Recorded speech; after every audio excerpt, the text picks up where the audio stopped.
अच्छा, पोटेंशियोमीटर के मैंने कहा था एक दो एग्जांपल्स करने हैं, जल्दी जल्दी करके आगे चलते हैं। क्वेश्चन नंबर 1, एक थोड़ी सी एग्जांपल की थी लेकिन एक ज्यादा सारी करके बस आगे चलते हैं। ये एक वायर है, इस वायर के साथ we have connected a cell, यहां पे इसके साथ ये रजिस्टर, ये गैल्वानोमीटर और ये कनेक्शन। ये ए हो गई जगह, ये जगह एस हो गई, ये जगह बी हो गई,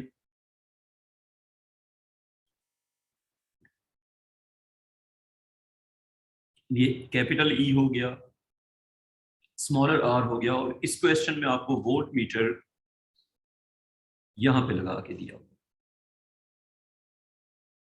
यहां पे क्या लगाया हुआ? Volt meter. ठीक है, अब जो क्वेश्चन के पार्ट्स हैं उन पे आते हैं। ये R1 हो गया और ये E1 हो गया। अच्छा, अब इस सेल का ये हो गया नेगेटिव टर्मिनल और ये हो गया पॉजिटिव टर्मिनल। ठीक है जी, क्वेश्चन का पहला पार्ट लिखो, A part. The voltmeter reads,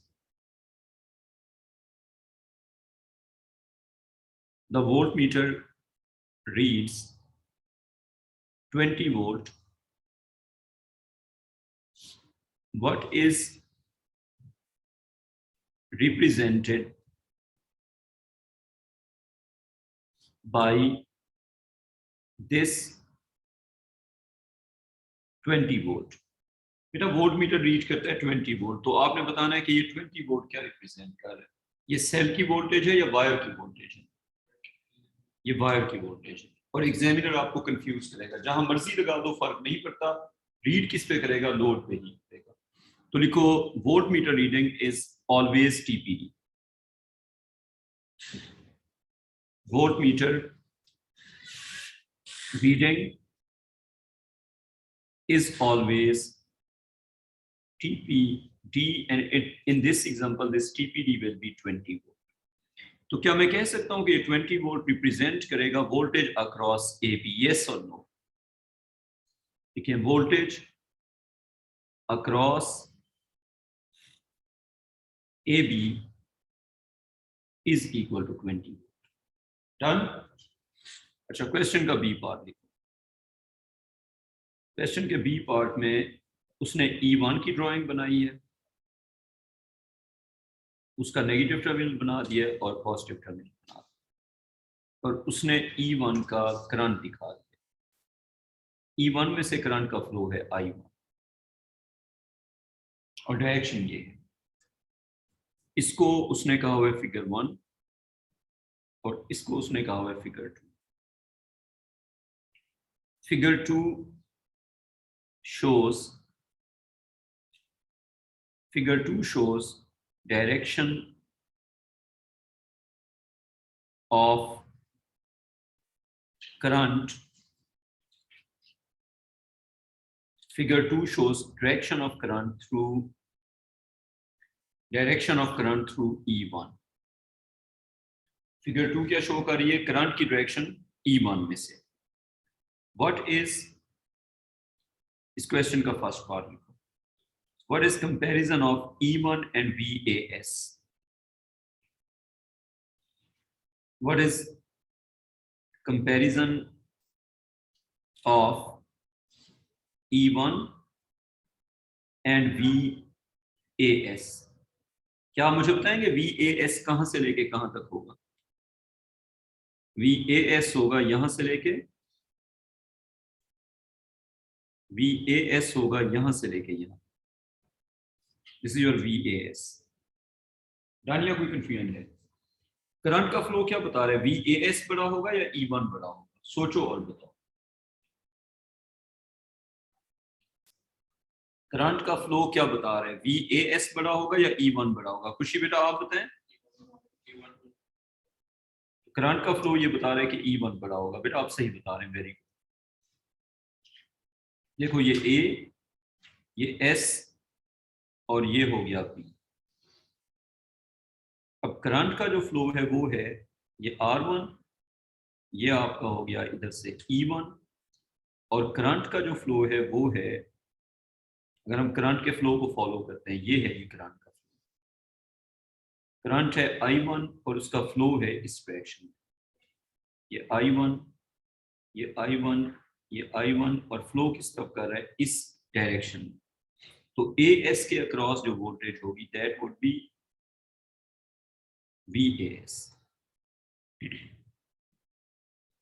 तो कौन सी वोल्टेज बड़ी होगी? करंट होता है बड़े वाले के पॉजिटिव से छोटे वाले के पॉजिटिव की तरफ, और वायर के जो पॉजिटिव नेगेटिव टर्मिनल्स हैं, सेल का ये नेगेटिव ये पॉजिटिव, डॉटेड लाइन पे रिप्रेजेंट करेंगे तो ये वाली जगह क्या हो जाएगी नेगेटिव, ये वाली जगह क्या हो जाएगी पॉजिटिव। तो वायर की ये साइड हो जाएगी पॉजिटिव और वायर की ये साइड क्या हो जाएगी नेगेटिव। डन, या कोई कंफ्यूजन है इसमें?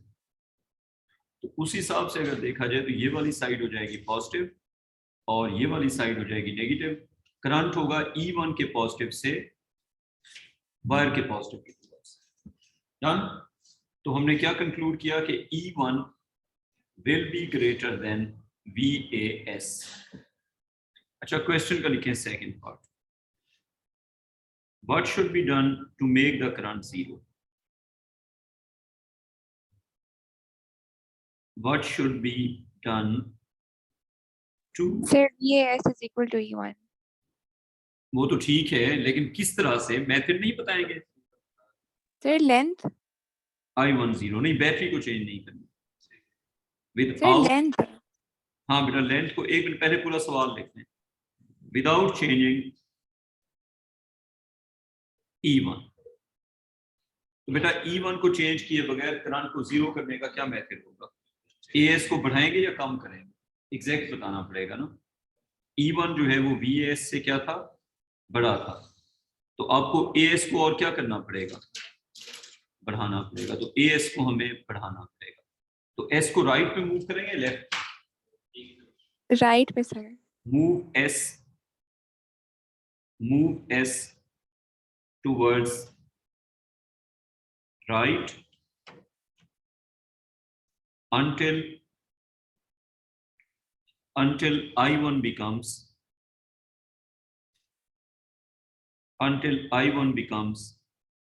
0। राइट में AS को बढ़ाना है।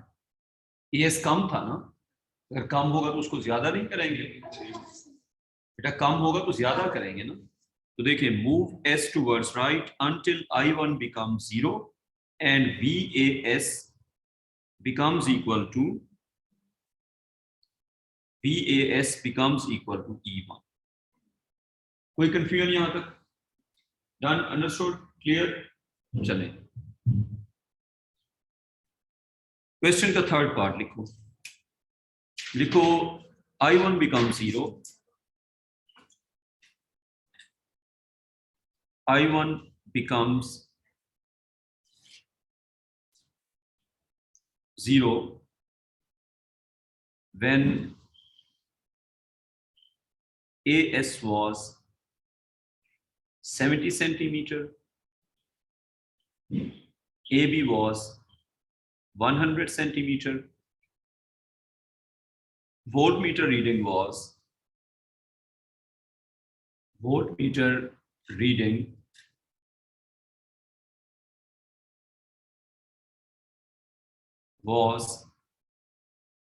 18 volt when I1 becomes 0। जब I1 0 होगा तो उस वक्त वोल्टमीटर की रीडिंग क्या बन जाएगी? वोल्टमीटर की रीडिंग थी 18 वोल्ट। ये आपको बताया हुआ है सवाल में, ये सारी चीजें बताई हुई है। पूछा हुआ क्या है? पूछा हुआ ये है कि ये थर्ड पार्ट जो है इसके फर्स्ट पार्ट में पूछा हुआ है y is, फॉर्मूला को VAS is equal to length of AS over length of AB into voltage across AB is valid when I1 becomes 0। पिछली बार मैंने उल्टा सवाल पूछा था, मैंने पिछली बार इनवैलिड का पूछा था, अब मैं वैलिड का पूछ रहा हूँ। Why is this formula valid when I1 becomes 0? तो क्या कहेंगे? When I1 becomes 0, the current throughout wire AB becomes 0. जब नीचे करंट लीक नहीं होगा, देखिए जब नीचे करंट लीक होगा तो वायर के दो पार्ट्स का करंट डिफरेंट इक्वली डिस्ट्रीब्यूटेड होगा। तो इसका आंसर क्या होगा कि करंट जो AS वाले पार्ट का होगा और करंट जो SB वाले पार्ट का होगा वो क्या हो जाएगा इस केस में? इक्वल हो जाएगा। तो current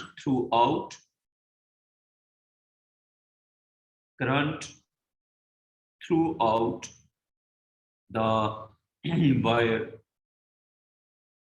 AB will be same या different? Will be same. So बेटा वायर AB के थ्रू आउट करंट क्या हो जाएगा? सेम हो जाएगा। So voltage will be uniformly distributed या non uniformly? So voltage will be uniformly distributed. Voltage जो है उसकी फिर डिस्ट्रीब्यूशन क्या हो जाएगी? यूनिफॉर्म हो जाएगी। That's why we can apply this formula. Number 2 लिखो, find E1 according to the given data, find E1। अच्छा, एग्जामिनर कहे E1 फाइंड करो या VAS फाइंड करो, बात एक ही है या एक ही नहीं है? एक ही है ना, क्योंकि इक्वल है, और इक्वल सिर्फ कब है? जब करंट 0 है, वरना नहीं। अब क्वेश्चन का आइडिया समझ आ गया? चलें, अब बात यह है कि आपने E1 फाइंड करना है, तो हम कहेंगे since I1 is 0 ampere, so VAS will be equal to E1। क्योंकि हमारा I1 0 एम्पियर है, तो जब I1 होगा 0 एम्पियर, जब नीचे वाली ब्रांच का करंट 0 होगा तो VAS जो है वो E1 के इक्वल होगा। खुशी बेटा आइए समझ, या कोई कंफ्यूजन है इसमें? असला बेटा क्लियर सर है? आ गई समझ। यानी कि जब नीचे वाला करंट 0 हो जाएगा तो दोनों के वोल्ट क्या हो जाएंगे? इक्वल हो जाएंगे। तो हम फाइंड तो VAS करेंगे ना, तो लिखो VAS is equal to AS over AB। लिखेंगे VAS is equal to AS over AB into VAB। Values put करते हैं। VAS is equal to, बताओ AS की लेंथ कितना थी? 70 सेंटीमीटर। और बेटा AB की लेंथ कितना थी? AB की लेंथ थी 100 centimetre.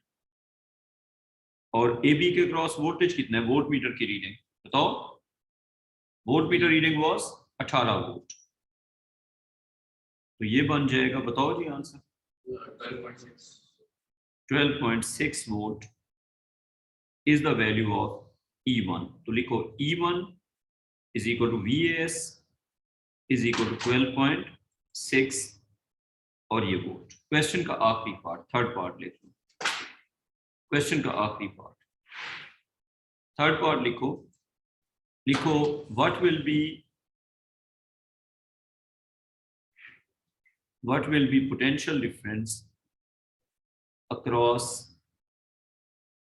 R1 when I1 is equal to 0 ampere. मेरा जब I1 0 एम्पियर होगा तो R1 के अक्रॉस पोटेंशियल डिफरेंस क्या होगा? बताओ। R1 कहां पे लगा हुआ है? नीचे वाली ब्रांच में। तो क्या अगर करंट ना हो तो रेजिस्टर के अक्रॉस पोटेंशियल डिफरेंस हो सकता है? देखो हम क्या लिखेंगे, V1 is equal to I1 multiplied with Here R। 0।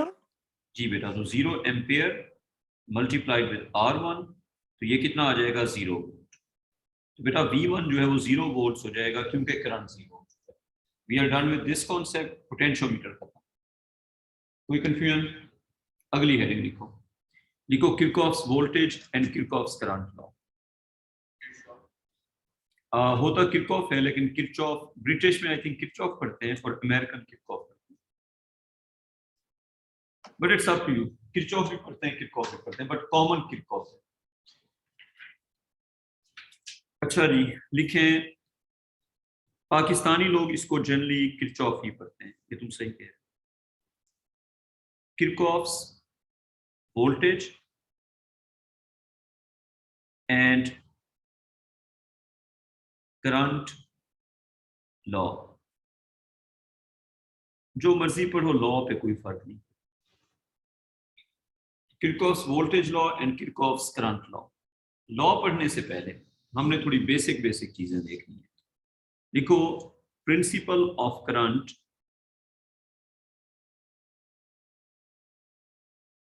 Principal of current through a cell and a device. बेटा मेरा आपसे एक सवाल है, क्या ऐसा पॉसिबल है कि सेल में एंटरिंग करंट और लीविंग करंट डिफरेंट हो? इज इट पॉसिबल कि सेल में कम करंट आए और ज्यादा करंट जाए? पॉसिबल है या नहीं है? No, sir. It's not possible. Cell में जितना करंट आएगा उतना जाएगा। फॉर एग्जांपल अगर सेल में करंट आता है 5 एम्पियर, तो जाएगा भी कितना? तो जाएगा भी 5 एम्पियर। ये ठीक है। लेकिन अगर कोई बच्चा कहे कि नहीं सेल करंट को कम ज्यादा कर देगा, दैट इज इम्पॉसिबल। तो ये पॉजिटिव, ये नेगेटिव। आप कहते हैं जी 5 एम्पियर आया और 2 वोल्ट का सेल था, तो इसने करंट को बना दिया 7 एम्पियर, तो that is not possible.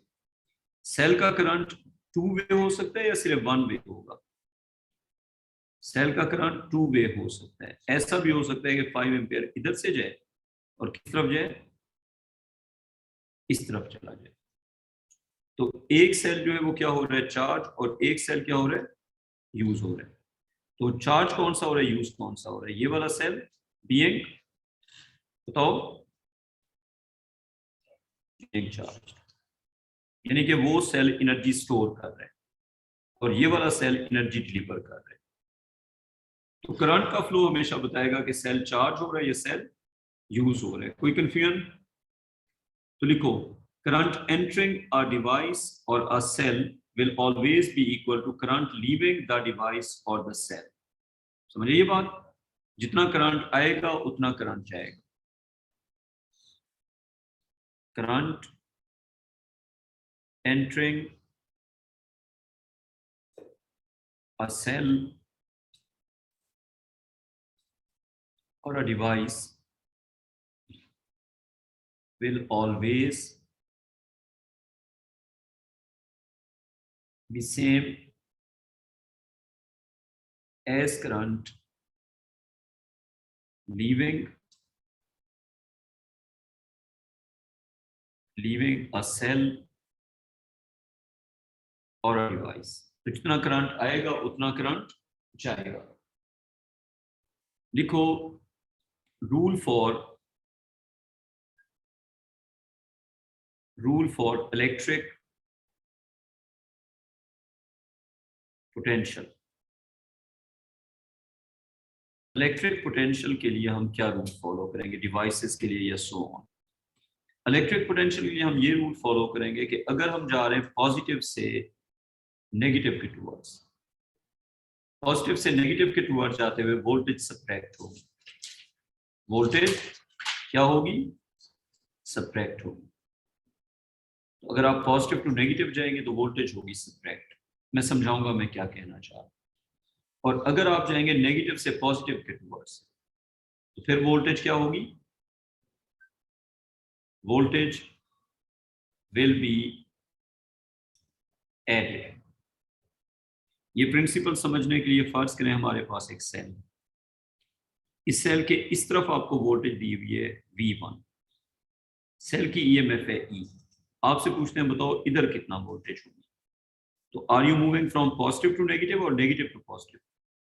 You are moving from positive to negative, तो it will be V1 minus E। So when you are moving from positive to negative, the voltage across the cell, across the device, across whatever that is, will be subtracted. High to low, high to low जाते हुए voltage क्या होगी? Subtract होगी। ठीक है। अगर उल्टी direction में सोचेंगे, फर्ज करें आपके पास ये सेल गिवन है, ये इसका नेगेटिव टर्मिनल है, ये इसका पॉजिटिव टर्मिनल है और यहाँ पे है जी इसका V1 और ये सेल है ई वैल्यू। इस तरफ जाते हुए फर्ज करें यहाँ पे पूछते हैं आपसे, now you are moving from negative to positive. अब क्या हो जाएगा V1, अब ये हो जाएगा V1 प्लस। अब यहाँ पे कितना हो जाएगा V1 plus.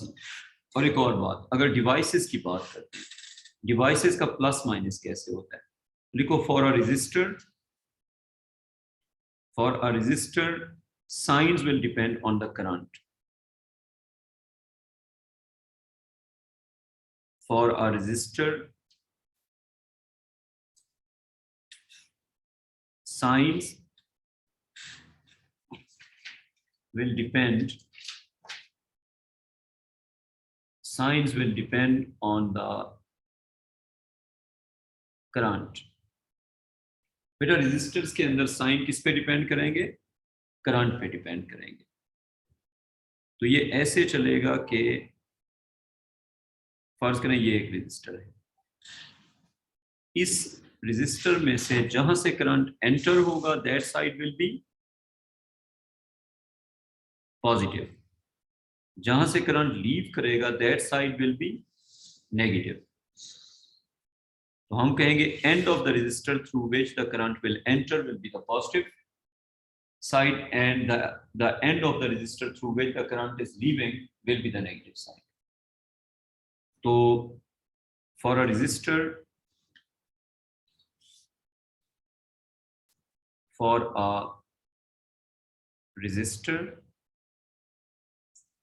the terminal through which the terminal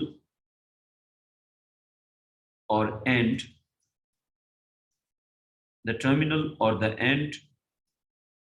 through which current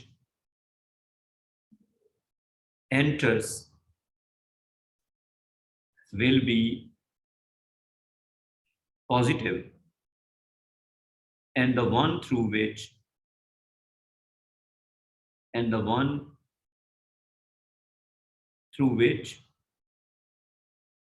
current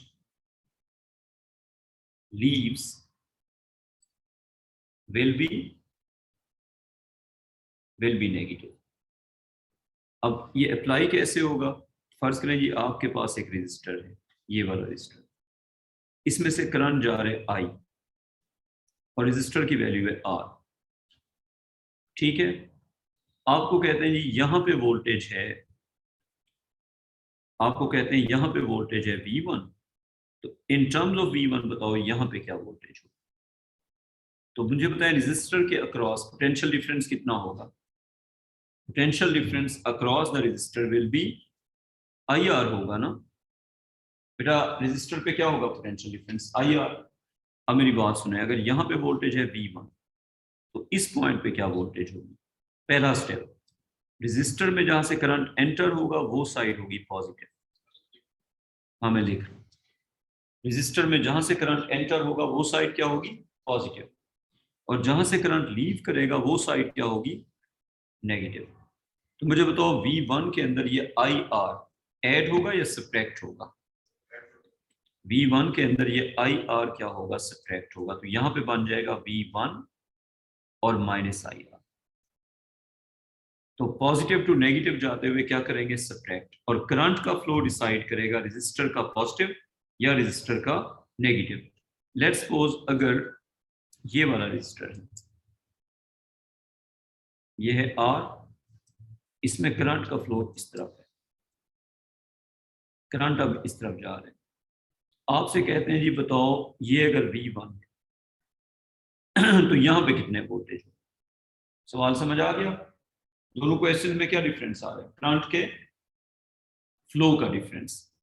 तो करंट का फ्लो जब डिफरेंट हो जाएगा तो उस केस में जहां से करंट एंटर होगा वो जगह पॉजिटिव, और जहां से करंट लीव करेगा वो जगह क्या होगी नेगेटिव। और इस रेजिस्टर के अक्रॉस पोटेंशियल डिफरेंस कितना होगा, पोटेंशियल डिफरेंस होगा I टाइम्स कैपिटल R। तो अब अगर हम जाते हैं नेगेटिव टू पॉजिटिव तो वोल्ट ऐड होंगे या सब्ट्रैक्ट होंगे। बेटा अगर हम जाते हैं नेगेटिव टू पॉजिटिव -2 पॉजिटिव जाते हुए वोल्ट क्या होंगे, प्लस हो जाएंगे। तो क्या बन जाएगा यहाँ पे बन जाएगा V1 और प्लस IR या माइनस IR, अब की बार होगा प्लस IR। इसकी हम एक एप्लीकेशन करते हैं, कोई एक दो एग्जांपल्स। एक एग्जांपल लिखें, आपको एक सर्किट में से एक ब्रांच की मान, उस ब्रांच में एक रजिस्टर है ये, एक सेल है ये, एक रजिस्टर है ये और एक सेल है ये। अब यहाँ पे वोल्टेज है 20 वोल्ट, ये रजिस्टर है 2 ओहम्स का, ये सेल है 5 वोल्ट का, ये रजिस्टर है 5 ओहम का, ये सेल है आपका जी 10 वोल्ट का, और यहाँ पे पॉइंट है A, यहाँ पे पॉइंट है B, यहाँ पे पॉइंट है C, यहाँ पे पॉइंट है D, और उसके बाद इसमें से करंट जा रहा है 2 एम्पियर। ये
बच्चों मेरी आवाज आ रही है? मेरा इंटरनेट डिस्कनेक्ट हो गया, लगा दिए, चलो।